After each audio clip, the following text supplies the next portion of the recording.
Imagina una vida donde tu única riqueza es el aroma del café al amanecer y una fe inquebrantable, hasta que el amor te promete un futuro, y en su lugar, te deja solo cicatrices. Esta es la historia de Priscila. Una joven campesina de Oaxaca que lo perdió todo, menos la fuerza para volver a empezar. Una traición que pudo destruirla, pero que solo logró mostrar la resistencia de su espíritu.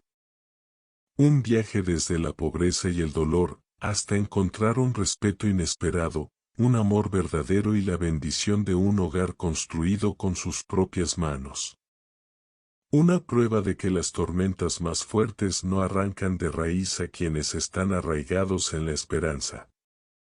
¿Crees que es posible renacer de las cenizas de un corazón destrozado? Descubre esta conmovedora historia de superación personal, basada en hechos reales. Si te gustan las historias que te inspiran, que tocan el corazón y te recuerdan el poder de seguir adelante, suscríbete a este canal. Y cuéntanos en los comentarios de dónde nos escuchas y qué te gustaría escuchar en nuestra próxima historia. El amanecer en San Gabriel no comenzaba con el canto de los gallos, sino con el susurro de la neblina deslizándose entre las montañas de la costa de Oaxaca. Era un vapor fresco que envolvía los cafetales, humedecía los tejados de lámina y dibujaba fantasmas grises sobre el camino de terracería. En ese silencio húmedo, antes de que el sol quemara la bruma, se movía ya Priscila. Su figura delgada, envuelta en un rebozo descolorido, era la primera en surcar los senderos. Las manos, pequeñas pero surcadas de líneas profundas, mapas de 19 años de trabajo, acariciaban las hojas de café con una reverencia instintiva. A esta hora, el mundo era solo de ella y del silbido lejano del viento en los cañadales. Priscila no tenía recuerdos de otros amaneceres que no fueran estos, ni de otros padres que no fueran la tierra húmeda y el cielo vasto. La pobreza en San Gabriel no era dramática, era un peso constante, una losa de resignación que todos cargaban, como la canasta de mimbre que ella colgaba de su frente. Pero Priscila llevaba otra cosa dentro. Un motor quieto y ardiente que se alimentaba de los pequeños rituales, el crujido exacto del grano maduro entre sus dedos, el aroma terroso y amargo que impregnaba su ropa. El pan caliente que ayudaba a amasar para la familia Rodríguez los martes y viernes. En la mesa de madera de la cocina ajena, sus manos se movían con una precisión distinta, dando forma a la masa como si con cada bollo pudiera amasar también un pedazo de futuro. La familia Rodríguez le pagaba con monedas y, a veces, con palabras amables que ella atesoraba más que el dinero. Su casa, una sola habitación de adobe con un fogón, era el reflejo de su vida, escasa, pero ordenada. En un rincón, sobre una caja de madera, tenía una vela siempre frente a una estampita de la Virgen de Juquila, desgastada por el tiempo y el humo. Allí, cada noche, susurraba no peticiones de milagros grandes, sino gratitud por la fuerza para el día que terminaba y por el que comenzaría. Su fe no era un refugio, era un cimiento.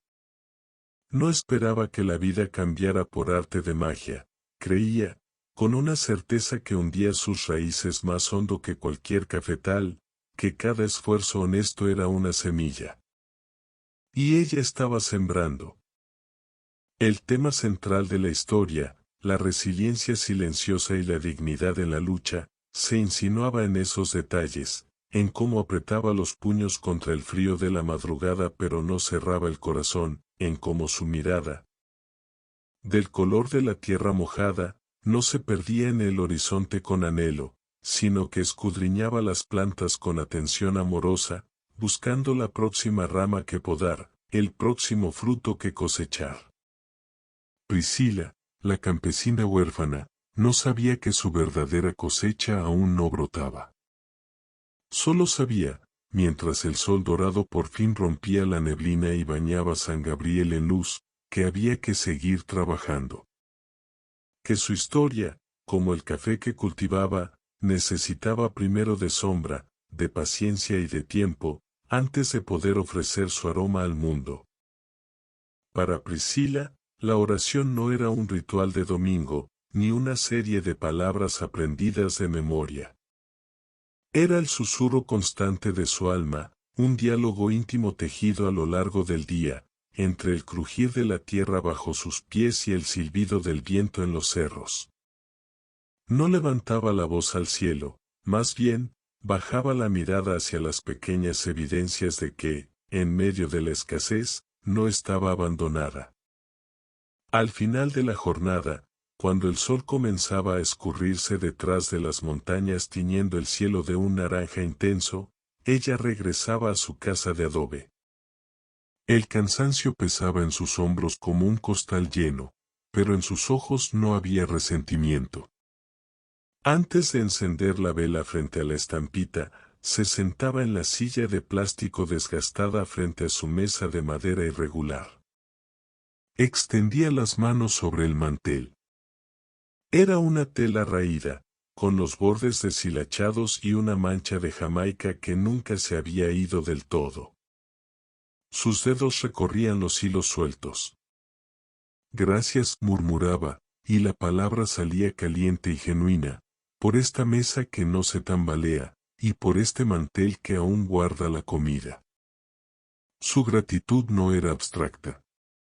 Nombraba cada cosa, como si al nombrarla la consagrara. Por las señoras que le daban trabajo, por la señora Rodríguez, que hoy me dejó llevar un poco de canela que sobró. Y por doña Chave, que ayer, cuando fui a venderle el café, me regaló 2 limones de su árbol. Por las ventas que realizó, hoy vendí 3 kilos del grano de la sombra. La señora del puesto dijo que tenía un aroma especial. Fueron 42 pesos. Gracias por esa fuerza en mis brazos para cargar la canasta hasta el pueblo. Por su caldo de chepil, en el fogón de leña, la olla de barro emanaba un vapor que llenaba la habitación con el olor verde y terroso de la hierba silvestre. Gracias por el chepil que crece junto al arroyo, por la cebolla que tenía, por el ajo. Es caliente y me va a dar fuerza para mañana. Por el fogón donde calentaba su comida, las piedras negras por el hollín, el rescoldo que mantenía vivo con cuidado. Gracias por este fuego que nunca se ha apagado del todo desde que lo encendió mi abuela. En esas oraciones no había rastro de súplica desesperada. No pedía riquezas, ni un milagro que cambiara su vida de golpe. Agradecía por lo que ya estaba allí, por lo que había logrado con el sudor de su frente y la ayuda callada que encontraba en el camino. Era un corazón agradecido en toda la extensión de la palabra.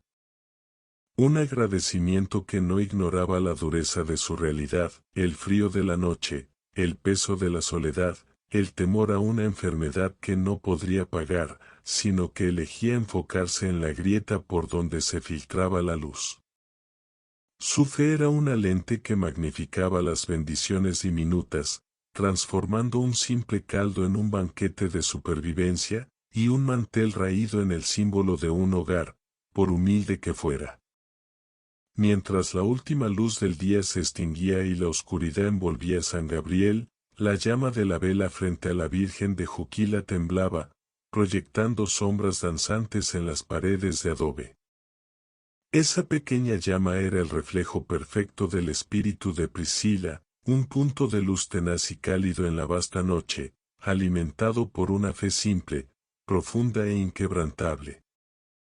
No era la luz cegadora de un relámpago que promete cambiar el paisaje en un instante, sino la luz constante y confiable de una estrella que guía, paso a paso, el camino. Y en esa quietud, con el sabor del caldo de chepil aún en su boca y el aroma del café del día siguiente ya latente en su imaginación, Priscila encontraba una paz profunda. Había hecho su parte. La tierra había respondido. El mañana, con su carga y sus pequeñas bendiciones, podría esperar. El destino a menudo llega a San Gabriel no por el camino polvoriento, sino por el río, con la madera que baja de la montaña. Así llegó Felipe. Un carpintero de un pueblo vecino, alto, con los hombros anchos moldeados por el esfuerzo de aserrar y pulir, y una sonrisa que no parecía gastada por el trabajo rudo. Tenía las manos fuertes, con astillas bajo las uñas, pero un apretón suave cuando conoció a Priscila una tarde en el pequeño mercado. Ella estaba entregando una canasta de café a doña Chave. Él, comprando clavos y una lijadora. Sus miradas se cruzaron sobre un montón de naranjas, y algo en los ojos de Felipe, un destello de curiosidad genuina, no de lástima, hizo que Priscila, por primera vez en mucho tiempo, sintiera que no era invisible. Felipe comenzó a aparecer los domingos, después de misa. Le traía pequeños regalos que parecían pensados con una atención que conmovía a Priscila hasta el fondo de su alma, una cuchara de palo tallada con delicadeza, un pequeño joyero de cedro para guardar sus pocas monedas. Un ramillete de flores de bugambilia que no costaban dinero, pero sí tiempo para cortarlas. Le hablaba de sus sueños, tener su taller propio, construir muebles que la gente buscara por nombre, levantar una casa firme, no de adobe, sino de tabique y madera buena. Una casa con ventanas grandes, le decía, su voz un rumor cálido en el silencio de su cuarto, donde entre el sol de lleno. Priscila, cuya vida había sido un acto de fe en lo invisible, comenzó a creer en algo tangible, la posibilidad de compañía. En la sonrisa de Felipe veía un reflejo de su propia esperanza, amplificada, hecha carne y hueso. Él parecía el puente entre su mundo de trabajo solitario y un futuro donde el esfuerzo se compartiera. Su amabilidad metódica, su insistencia en ayudarla a cargar las canastas más pesadas, su manera de escucharla cuando hablaba de sus cafetales, fueron derritiendo, lentamente, las barreras que la orfandad y la lucha habían levantado alrededor de su corazón. Decidió empezar un noviazgo con él. Fue un acto de valentía tan grande como levantarse cada madrugada. No era solo entregar su afecto, era abrir la puerta de su vida ordenada y precaria a la posibilidad del caos y, también, de una dicha que no conocía. Los paseos por el río, las conversaciones a la sombra del gran copal, las manos que se buscaban tímidamente, todo les sabía a un milagro nuevo. En sus oraciones nocturnas, el nombre de Felipe se sumó a la lista de agradecimientos, gracias por la compañía en el camino, por la risa que hace ligero el día. Pero a los pocos meses, el ritmo cambió. La paciencia del carpintero, tan evidente al trabajar la madera, parecía agotarse con el ritmo pausado del noviazgo. Las sugerencias se volvieron insistencias. Los sueños compartidos se transformaron en planes unilaterales. Debemos casarnos, Priscila le decía, tomando sus manos con una fuerza que ya no era solo cariño, sino urgencia. ¿Para qué esperar? El tiempo no vuelve. Yo tengo todo listo. Te amo a ti. Las palabras te amo resonaban en el aire de su cuarto como un eco poderoso. Eran las palabras que toda su vida anheló escuchar. Sin embargo, brotaban de una boca que ahora se fruncía con impaciencia si ella titubeaba, si mencionaba querer esperar un poco más para conocerlo mejor, para ahorrar algo ella también. El porque yo te amo de Felipe empezó a sonar menos como una declaración y más como una razón incuestionable, un argumento final que debía anular cualquier duda propia. Priscila lo miraba, a ese hombre atractivo y decidido que prometía un futuro, y en su pecho, junto al primer brote de amor, surgió una semilla minúscula de inquietud. Era la misma intuición que la hacía saber cuando una rama de café estaba lista para podar o cuando la masa del pan había reposado lo suficiente. Algo en la presión de sus manos, en la luz un poco demasiado brillante de sus ojos cuando hablaba del matrimonio inmediato, no encajaba del todo en la narrativa de paz y compañía que ella había empezado a tejer. Ella, que encontraba a Dios en la paciencia de las cosas que crecen lentamente, sentía que Felipe quería forzar el florecimiento. Y por primera vez, la esperanza y el miedo entrelazaron sus raíces en el suelo de su corazón. La transformación fue lenta y cruel, como la carcoma que Felipe decía poder detectar en la madera más sana. Primero fue la pereza. Los domingos ya no llegaba con proyectos nuevos o con la historia de un mueble terminado. Llegaba tarde, con el cansancio pegado a la piel como el serrín, pero no era el cansancio honesto del trabajo.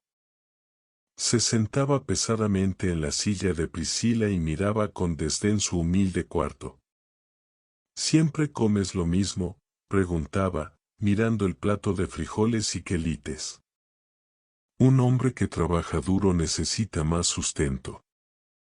Las críticas, sutiles al principio, se volvieron el pan de cada encuentro. Criticaba su ropa, siempre limpia pero remendada. Criticaba que dedicara tanto tiempo a los cafetales que no dan para más. Criticaba su fe, llamándola superstición de viejas. Cada palabra era un golpecito seco, como el martillo dando forma a algo que no era ella, tratando de quebrar la silueta de su espíritu para encajarla en un molde que él había diseñado. Luego llegó el olor. El aroma a cedro y sudor limpio que solía traer se vio desplazado por el olor agrio y dulzón del aguardiente barato. La borrachera de Felipe no era alegre, era un nublado pesado y agresivo. Sus palabras, antes insistentes, se volvieron cuchillas.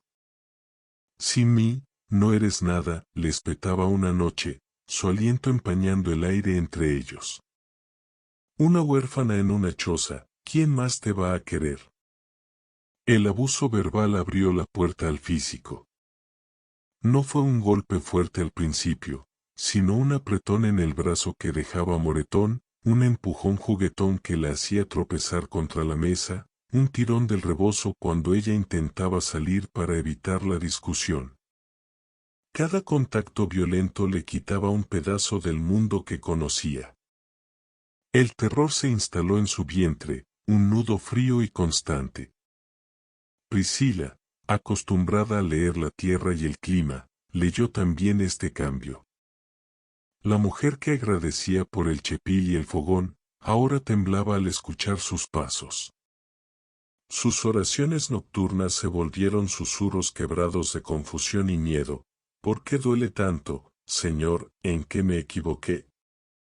La sabiduría del pueblo, que siempre había estado allí como un rumor de fondo, se le acercó entonces con claridad. Doña Chave, al verla con un moretón mal tapado en la muñeca, le tomó la mano entre las suyas, ásperas como corteza. Esa madera tiene polilla, hija.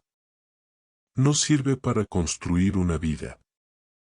La señora Rodríguez, mientras amasaban juntas, le dijo sin mirarla, concentrada en la masa, el pan que se amasa con miedo, siempre sale ácido. Tú mereces pan caliente y paz. Las palabras de las mujeres eran como faroles en la niebla densa de su confusión. Ellas veían lo que ella, enredada en la promesa rota de amor y el veneno de la culpa, se resistía a admitir. El hombre que había conocido ya no existía. Quizá nunca existió. La ruptura final no fue dramática, sino miserable y reveladora.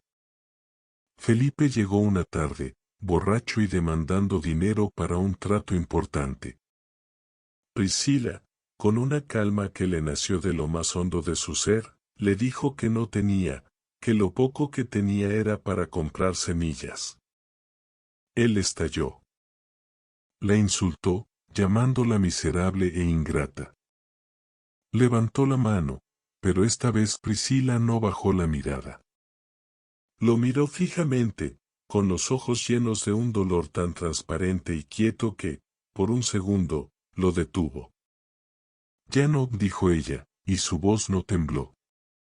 Esto se acabó. Felipe rió, una risa áspera y descreída. ¿Vas a echarme? De esta posilga. Ya verás cómo te vas sola. La escupió un último insulto, dio una patada a la caja que hacía de mesa, y se fue, tambaleándose, hacia el camino. El sonido de sus pasos alejándose fue el sonido más desgarrador y liberador que Priscila había escuchado. No hubo alivio inmediato. Solo un silencio enorme y doloroso, como el que queda después de una tormenta que ha arrancado un árbol de raíz. Se dejó caer en el piso de tierra, abrazando sus rodillas, y lloró. Lloró por el amor que creyó ver, por la esperanza traicionada, por el cuerpo que ahora le dolía por dentro y por fuera. Pero entre lágrimas, su mirada cayó sobre el pequeño joyero de cedro que él le había hecho, ahora tirado en un rincón. Y luego, sobre la llama constante de la vela frente a la Virgen. La tormenta había pasado. Él la había abandonado. Ella estaba, una vez más, sola. Pero en esa soledad, devastadora y limpia, empezaba a latir de nuevo, tenue pero firme, el ritmo antiguo de su propio corazón. El corazón que conocía el valor de un nuevo amanecer, incluso después de la noche más oscura. Los días que siguieron fueron un eco vacío. Priscila cumplía con los rituales de supervivencia, cosechar, amasar, caminar, pero era como si su espíritu se hubiera quedado atrás, sentado en el piso de tierra de su choza, mirando el lugar donde una silla fue pateada. El dolor no era solo emocional, era físico, una pesadez en los huesos, una opresión en el pecho que le robaba el aire. El agradecimiento que fluía tan natural de sus labios se había secado. En su garganta solo había ceniza. Una noche, después de un día particularmente largo bajo un sol indiferente, la tensión se quebró. Ya no era la niña huérfana que aceptaba su destino con resignación silenciosa. Era una mujer herida, traicionada, y la herida supuraba una rabia pura y negra que no conocía. Encendió la vela frente a la estampita, pero esta vez no se arrodilló con humildad. Se quedó de pie, temblando, mientras la llama proyectaba una sombra enorme y temblorosa en la pared. ¿Por qué? La palabra salió de sus labios como un latigazo, áspera y cargada de un dolor que por fin encontraba voz. ¿Por qué? Ya no eran las oraciones de gratitud por el mantel raído. Era un torrente, un grito ahogado que llenó la habitación. Me siento tan sola, ¿ves esta soledad? Pesa más que todas las canastas de café juntas. Golpeó su propio pecho con el puño cerrado, como si quisiera sacar el vacío a la fuerza. Le di todo, mi confianza, mi esperanza, y solo me dejó moretones y palabras que envenenan, duele tanto que no puedo respirar. Las lágrimas corrían libremente por su rostro, ya no las lágrimas calladas del sufrimiento paciente, sino las lágrimas calientes y saladas de la indignación. ¿Dónde estabas? ¿En qué rincón del cielo te escondías cuando sus manos me empujaban? ¿Por qué permites que un corazón que confía sea pisoteado así? Su voz se quebró, pero la rabia la sostenía. Hablas de amor, pero a veces este mundo solo sabe de dolor y duele. Se desplomó frente a la pequeña llama, el cuerpo sacudido por sollozos que parecían arrancarla desde las entrañas. No intentaba ser piadosa, ni correcta. Era el lamento crudo y honesto de un alma al límite. Expresaba su sufrimiento sin filtros, mostrándole a Dios, al universo, a las cuatro paredes de adobe, la fea herida abierta. Pero incluso en el clímax de su ira, en medio de la acusación desgarrada, la semilla de una fe más profunda, no inocente, sino probada, no se desprendió. Entre jadeo y jadeo, la rabia comenzó a mezclarse con una confusión desesperada. Pero yo aún creo, susurró, la voz ronca y gastada. Creo que tienes un plan. Lo he creído siempre, en cada grano de café, en cada amanecer. Pero ahora no lo veo. Esta rabia me nubla los ojos. Esta soledad tapa todos los caminos. No puedo ver más allá de este hoyo, de este presente que apesta a miedo y abandono. Respiró hondo, el aire silbando entre sus dientes apretados. La llama de la vela siguió ardiendo, imperturbable, reflejándose en el charco de sus lágrimas en el suelo de tierra. Ayúdame a ver, imploró, el tono cambiando de la acusación a una petición exhausta. No pido que quites el dolor ahora. Ni siquiera sé si puedo. Pero ayúdame a creer que hay un más allá de este presente. Que este no es el final de mi historia. El silencio que siguió no fue el silencio vacío del abandono. Era un silencio denso, cargado, como la tierra después de la primera lluvia torrencial. La rabia no había desaparecido, pero al haber sido nombrada, al haber sido gritada hacia el cielo, había perdido un poco de su poder de asfixia. No había perdido la fe. La había confrontado. Le había mostrado su rostro manchado de lodo y lágrimas, y en ese acto de honestidad brutal, algo se había reajustado. Ya no era la fe de la niña que agradece por el chepil. Era la fe incipiente de la mujer que, incluso destrozada, desde el fondo del pozo, le dice al cielo, no entiendo, me ahogo, pero sigo aquí. Y desde aquí, clamo. Era un cimiento agrietado, pero más real que nunca. El plan mejor del que hablaba en sus susurros de antes, ahora estaba envuelto en la niebla de su dolor. Pero la llama, testigo de su rabia y su súplica, no se había apagado. La rutina, esa misma que a veces sentía como una cadena, se convirtió en su tabla de salvación. No porque la alegrara, sino porque la anclaba a la realidad. Cada madrugada, cuando el frío de la montaña penetraba hasta los huesos, Priscila se levantaba. No había un susurro de gratitud, pero sí un acto puro de voluntad. Tomaba la canasta vacía y caminaba hacia los cafetales. Sus manos, ahora con un par de cicatrices nuevas junto a las líneas del trabajo, tocaban las ramas con una cualidad diferente. Ya no era solo la caricia instintiva de la cosechadora, era un contacto deliberado, como si al aferrarse a cada grano, se aferrara también a un pedazo de sí misma.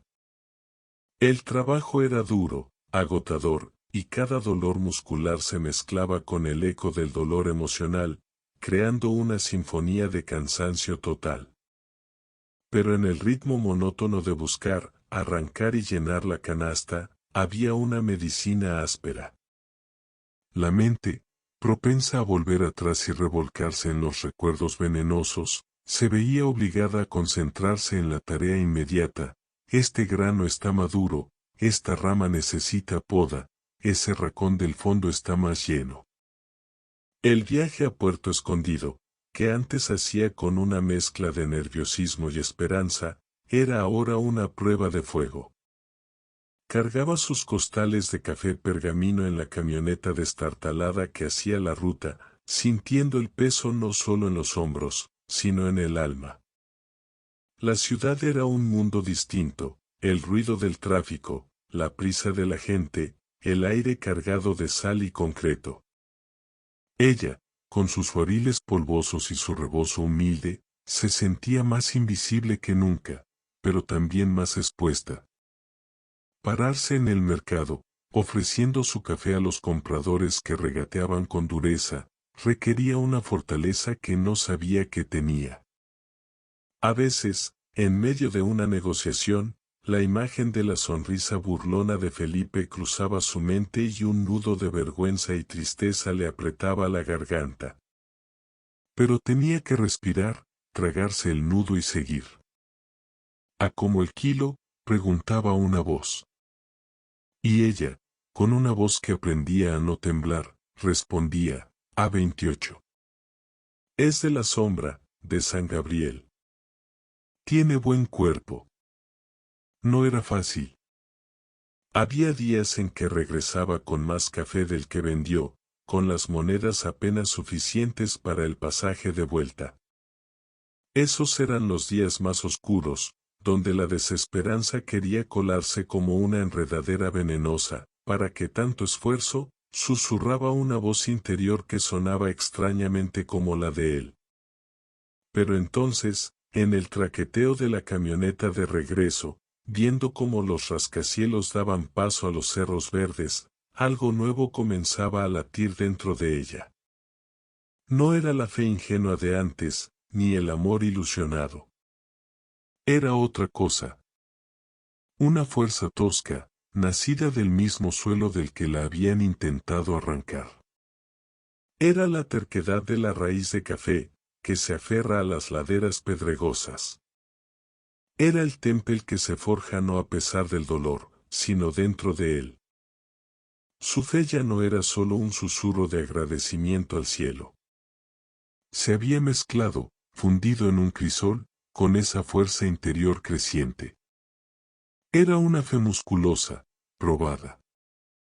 Cuando por la noche, exhausta, encendía la vela, sus palabras eran distintas. Hoy no fue fácil, confesaba a la llama. Hoy el corazón me pesaba como una piedra. Pero aquí estoy. Llegué. Trabajé. Vendí algo. No me rendí. No pedía milagros. No preguntaba el por qué. Simplemente constataba su propia resistencia. Cada viaje a la ciudad, cada kilo vendido, cada amanecer enfrentado, era un ladrillo con el que reconstruía su mundo, no sobre los cimientos rotos de un sueño ajeno, sino sobre la roca dura y verdadera de su propio esfuerzo. La tristeza no se había ido. La llevaba consigo, una sombra fiel. Pero ya no la arrastraba. Ahora, esa sombra caminaba a su lado, mientras ella, paso a paso, canasta a canasta, volvía a aprender una verdad fundamental: su valor no lo daba la compañía de un hombre, sino la constancia de sus propias manos. Y el aroma que impregnaba sus manos ya no era solo el del café, sino el de una fuerza renovada, áspera, auténtica y completamente suya. El mercado de Puerto Escondido era un mar de voces, olores y colores que, para Priscila, seguía siendo un territorio de supervivencia más que de oportunidad. Estaba en su puesto habitual, un pequeño espacio de cemento bajo la sombra de una lona, ordenando los costales de café por tipo y tueste. La mayoría de la gente pasaba de largo, o regateaba con una dureza que la hacía sentir pequeña. Una tarde, cuando el calor húmedo del puerto parecía pesar más que de costumbre y sus ventas habían sido escasas, una mujer se detuvo frente a ella. No era como las otras clientas. Vestía un traje sencillo pero bien planchado, de lino claro, y su mirada no escaneaba los costales con desconfianza, sino con interés genuino. «Buenas tardes», dijo la mujer. Su voz era serena, con una autoridad tranquila. ¿Este es el café de San Gabriel del que me habló doña Chave? Priscila asintió, limpiándose las manos nerviosamente en el delantal. Sí, señora. Es de la cosecha de la sombra, de este año. La mujer, la señora Gloria, se inclinó y tomó un puñado de granos, acercándolos a su nariz. Cerró los ojos un momento, aspirando el aroma. Huele a tierra húmeda y a paciencia, murmuró, más para sí misma que para Priscila. Luego la miró directamente. Doña Chave dice que usted lo cultiva casi sola. Que es una muchacha de trabajo.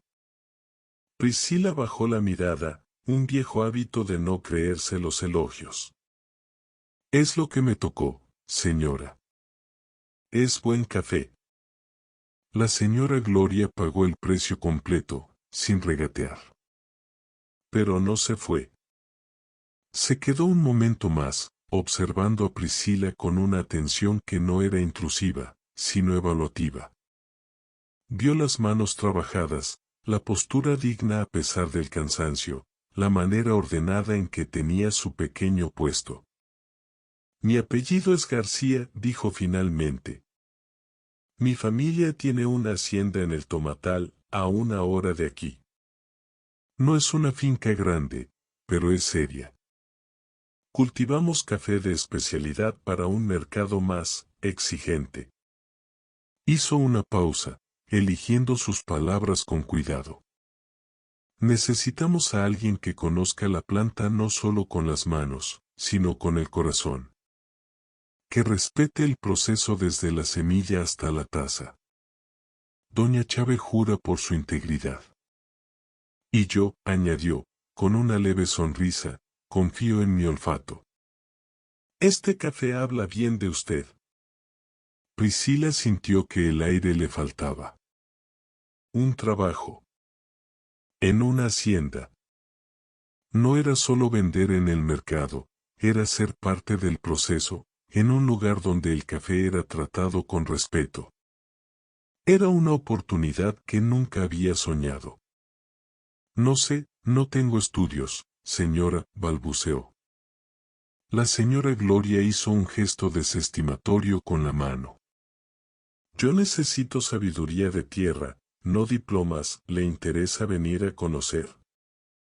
Puedo ofrecerle un salario justo, un cuarto limpio para usted sola en la hacienda, y aprender del maestro tostador que tenemos. El viaje al Tomatal, al día siguiente, fue un sueño. Priscila, con su mejor huipil y el corazón en un puño, llegó a una casa de campo amplia y antigua, no ostentosa, pero sólida, rodeada de cafetales que parecían más verdes, más cuidados. La señora Gloria la recibió en el portal, no como a una empleada cualquiera, sino con una formalidad llena de respeto. Bienvenida, la escondida, Priscila, dijo, guiándola al interior. Le mostró el cuarto que sería suyo, pequeño, con una cama, una ventana que daba a los cultivos y una mesa. Estaba impecable.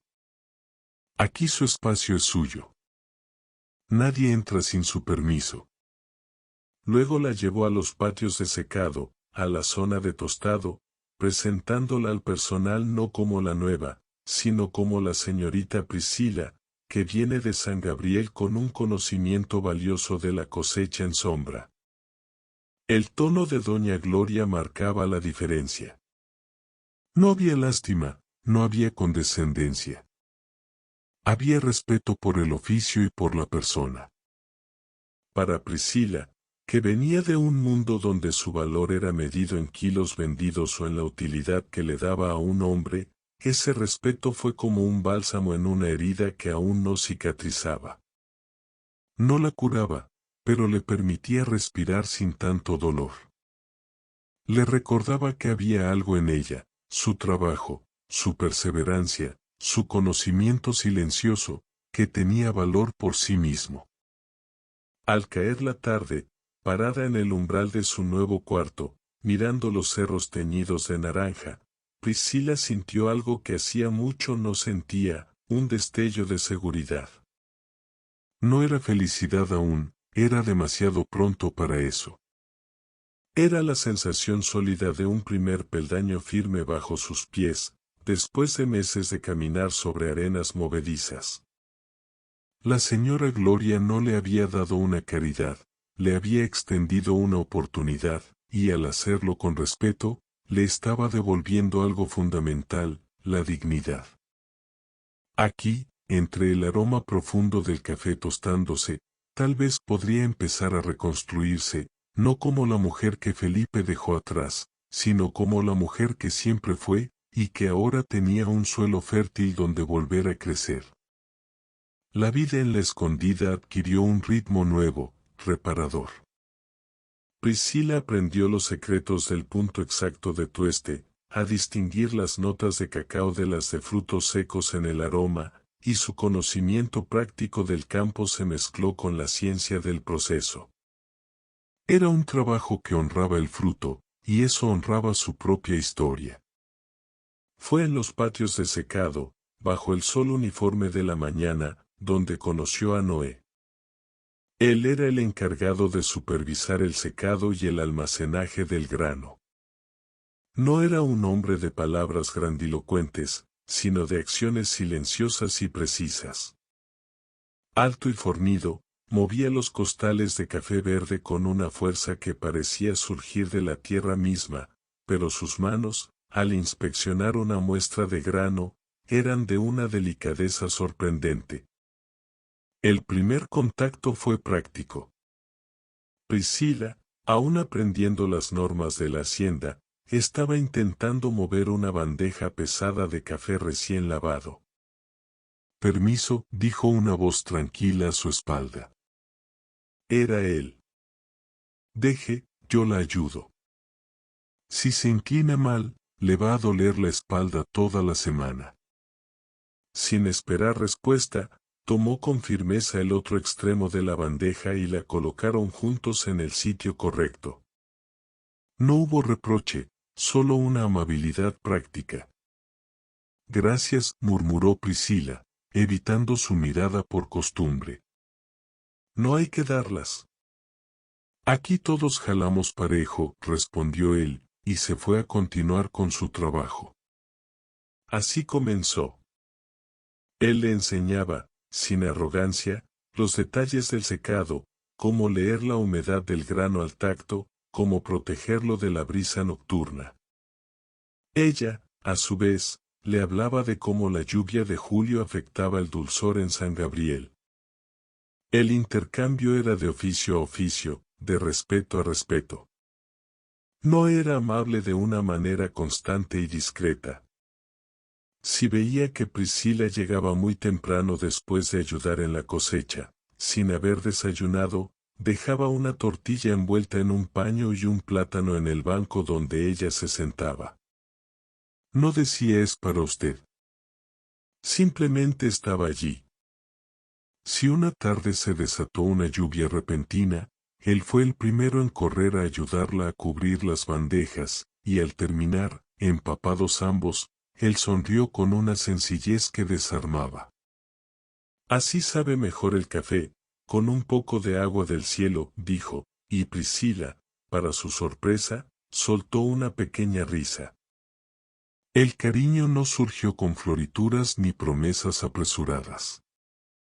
Surgió en la complicidad del trabajo compartido, en la paz de un silencio que no era incómodo, sino compañero. Surgió cuando él escuchaba sus ideas para mejorar el volteo del grano sin interrumpirla, tomándolas en serio. Surgió cuando ella, poco a poco, empezó a sostener su mirada y encontró en sus ojos castaños una honradez profunda, sin sombras de manipulación. Él nunca preguntó por su pasado. Parecía entender que algunas historias se cuentan cuando están listas, no cuando alguien las exige. Eso, para Priscila, fue un regalo mayor que cualquier palabra dulce. La revelación de que Noé era hijo de Doña Gloria llegó de manera casual, semanas después. Fue el maestro tostador, el señor Rubén, quien lo mencionó mientras ajustaban la temperatura del tambor. Noé tiene la terquedad de su madre y la paciencia de su padre, que en paz descanse, comentó el viejo, sonriendo. Doña Gloria quiso que él conociera el negocio desde la raíz, no desde el escritorio. Por eso anda en overol y no en oficina. Priscila se quedó un momento en silencio, asimilando la información. Noé no era solo un trabajador, era el heredero, la persona en quien doña Gloria había depositado el futuro de la escondida. Y sin embargo, no había en él ni un ápice de prepotencia. Trabajaba más duro que cualquiera, ganándose el respeto con el sudor de su frente y la rectitud de su carácter. Esa noche, al verlo llegar al comedor de los trabajadores, limpio pero aún con las huellas del día en sus manos, Priscila lo miró con nuevos ojos. No era un príncipe disfrazado. Era un hombre que había elegido su identidad, el de un caficultor que amaba la tierra tanto como ella. El cariño que ella sentía por él, esa semilla de afecto tranquilo y genuino, echó una raíz más profunda. No había prisa, no había presión. Solo la certeza creciente de que, junto a él, el mundo no solo era más seguro, sino que también podía volver a ser bueno. Por primera vez desde su desgracia, el futuro no se veía como una cuesta empinada que debía subir sola, sino como un sendero ancho y soleado que, tal vez, podría caminar acompañada. El amor de Noé no llegó con tormenta, ni con juramentos grandilocuentes. Llegó en el momento preciso, como la lluvia que cae cuando la tierra ya está preparada para recibirla. Fue una tarde de diciembre, cuando el aire de la hacienda olía a café recién tostado y a lluvia cercana. Estaban revisando la última cosecha del año, de pie frente a las montañas que se teñían de violeta. Noé, mirando el horizonte y no a ella, como si hablara con la tierra misma, dijo con su voz tranquila y firme. Priscila, yo no soy hombre de muchas palabras.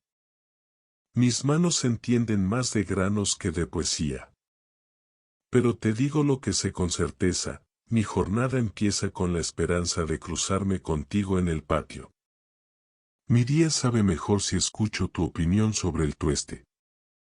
Esta tierra, esta finca, este futuro, no los imagino ya sin ti en ellos. Hizo una pausa, y por fin la miró. En sus ojos no había exigencia, solo una ofrenda serena. Te quiero. Y te quiero a mi lado, si tú me lo permites. Priscila no sintió el vértigo del miedo, ni el eco de viejas heridas.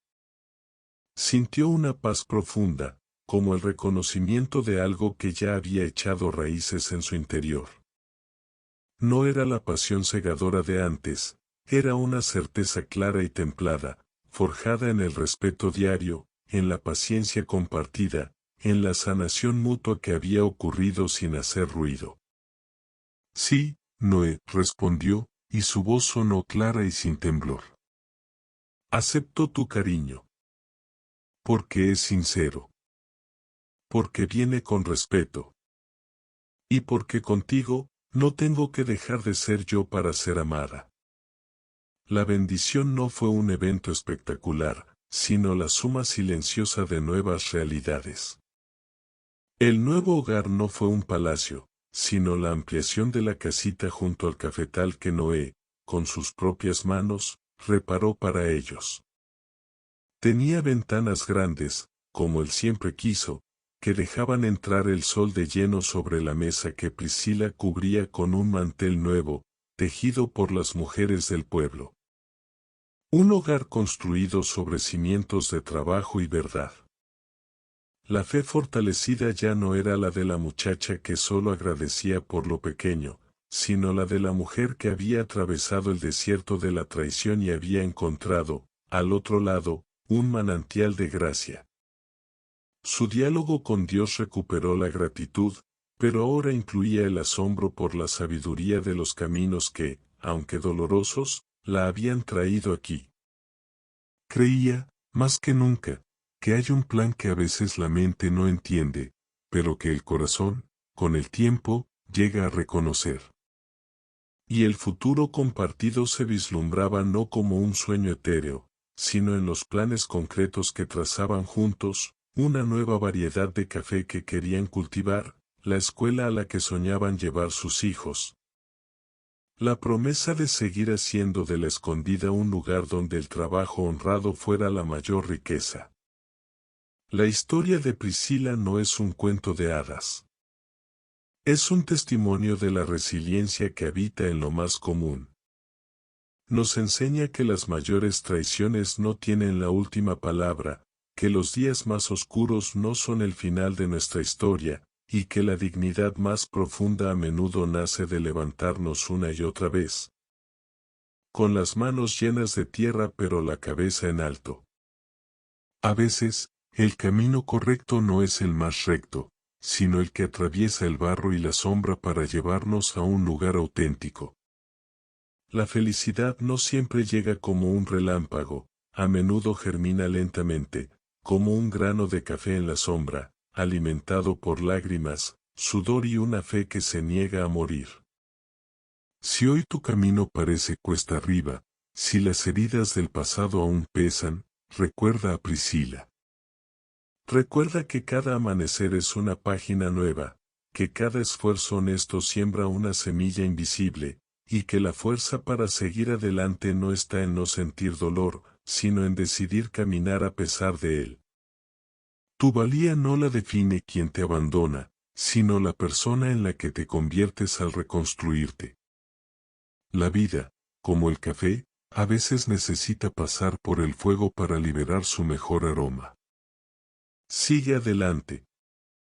Si esta historia te está ayudando a ver las cosas de forma distinta, considera unirte a esta comunidad. Aquí buscamos crecer juntos. Suscríbete al canal y activa la campanita, para que nos volvamos a encontrar. Me gustaría saber, ¿qué parte de esta historia resonó contigo? Regálame un me gusta si esta reflexión tocó tu corazón. Y por favor, comparte este video. Hazlo llegar a esa persona que crees que necesita escuchar hoy, que a veces perderlo todo es justo el principio para descubrir algo mucho más valioso. Gracias por vernos. Hasta la próxima.